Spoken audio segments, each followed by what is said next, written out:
Welcome back to our Top 100 Players series. A playlist link is down in the description box below, along with a link to NBA Uprise, where we'll be doing NBA content this season. Now, let's jump into things.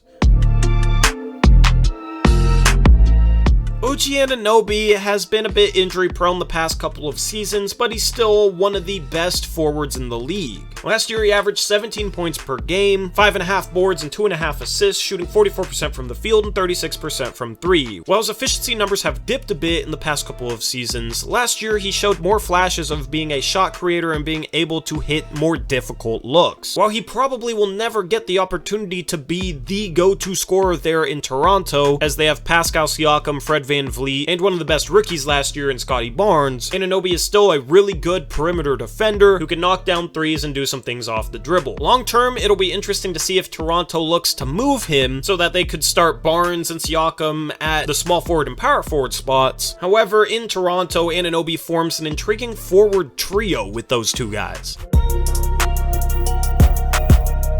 Mikal Bridges arguably should have won Defensive Player of the Year last year, being the best defensive player for the best regular season team in the league. Meanwhile, on the offensive end, he was extremely efficient once again, averaging 14 points, 4 rebounds, and 2 assists on 53% from the field and 37% from 3, a true shooting percentage of 63%. Bridges is the perfect role-playing 3-and-D starting small forward for a contending level team, and while he was heavily involved in Kevin Durant to the Phoenix Suns trade rumors this past offseason, those never came to fruition, and Bridges is back in Phoenix. At 26 years of age, I wouldn't count on Bridges ever becoming a key scoring piece for a team. He's more of a guy that plays off others, but with Chris Paul aging and the Suns seemingly needing somebody to step up as a perimeter scorer, maybe that guy could be Mikal Bridges. We'll have to wait and see. In the meantime, he's a premier 3-and-D threat. Anfernee Simons was one of the most improved players in the league last season as his scoring went up from 8 points to 17 points per game, his assists per game almost tripled, and he put up phenomenal numbers when he stood in for Damian Lillard at the starting point guard position. In 30 games as the starter last season, Simons averaged 22 points per game, 5.5 assists, and 3 rebounds, shooting 45% from the field and 41.5% from 3, true shooting percentage of 60%. Simons looked like a star when he was the main guy offensively. That got him paid a 4-year, $100 million contract this past offseason, and next year he will be the starting shooting guard next to Damian Lillard. It's rumored that Damian Lillard thinks that a backcourt of him and Anfernee Simons will be even better than his previous backcourt pairing of him and CJ McCollum, and one reason to think that is Simons is one of the best catch-and-shoot three-point shooters in the league, and he should get higher quality three-point looks playing off of Damian Lillard than he did last year for a beat-up Portland team, and at barely 23 years of age, the sky is the limit for Simons. He does need to get better on the defensive end, but offensively, I expect a further leap to stardom this season.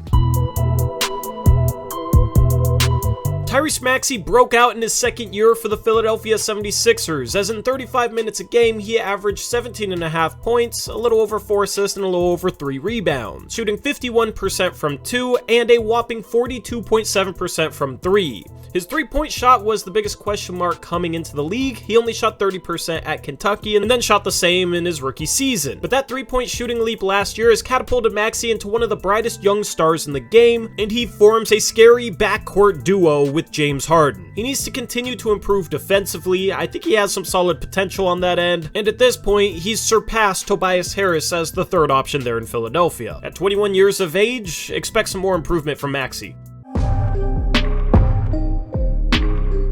Fred VanVleet made his first career All-Star game last season for the Toronto Raptors. After being an undrafted player out of Wichita State in 2016, VanVleet has had an extremely successful NBA career so far. Last season, he averaged 20 points per game and almost 7 assists for the Raptors, shooting a subpar 44% from 2, but most of his shots come behind the arc, where he shot 10 threes a game at about 38%.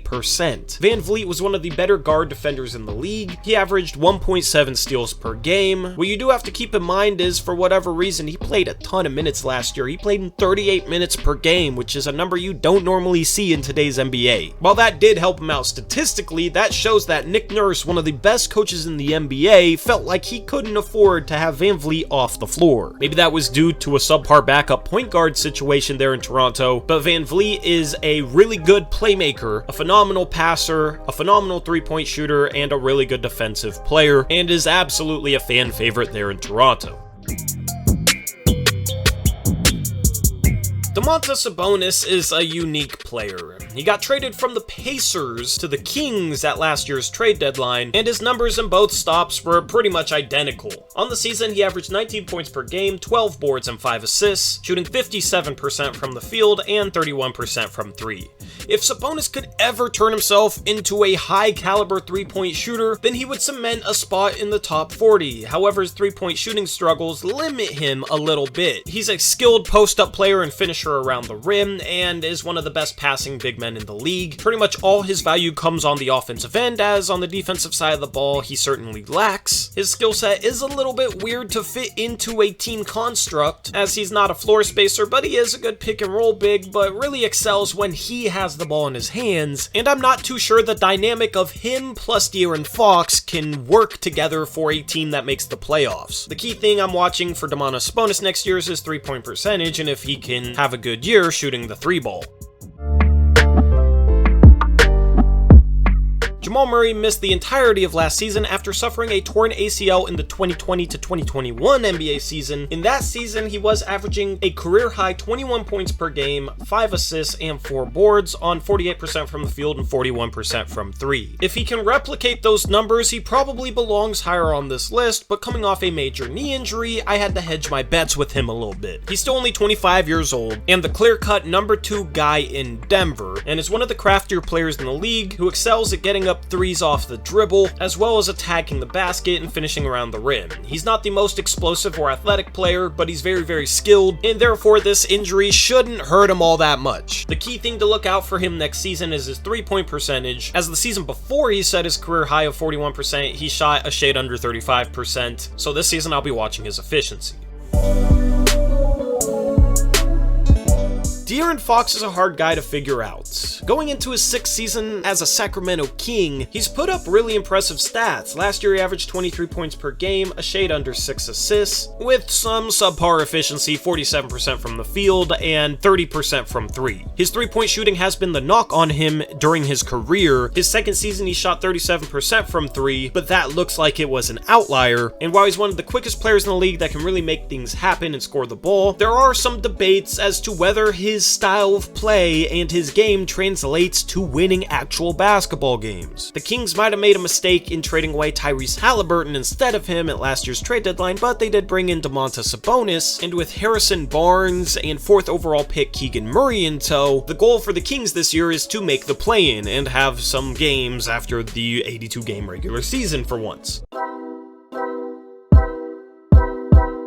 LaMelo Ball was an injury replacement in the All-Star game last year, and therefore arguably he's already had a more successful career than his brother Lonzo. At barely 21 years of age, LaMelo Ball averaged 20 points per game, almost 8 assists, and around 7 boards last season for the Charlotte Hornets. He shot 39% from 3, but struggled inside the arc, only 46% from 2, with about an average true shooting percentage of 55%. Defensively, LaMelo leaves a lot to be desired. He's not the defensive player his brother Lonzo is, but a player that can do the things that LaMelo Ball does offensively at his age is always going to be an exciting player to watch. And if he can do a better job attacking the rim and finishing, and he certainly has the skill set and the size to do that, then he'll vault himself higher on this list.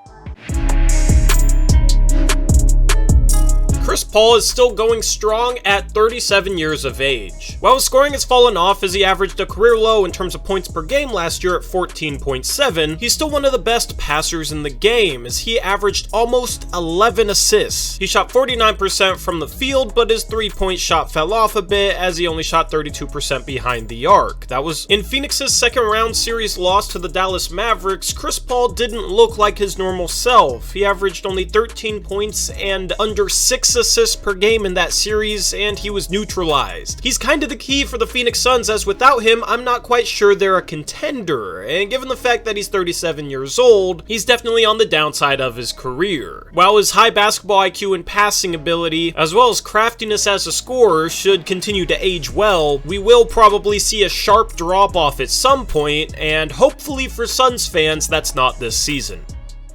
As I said, link in the description box below. I'm out of here. Until next time, as always, peace out. Go Blazers.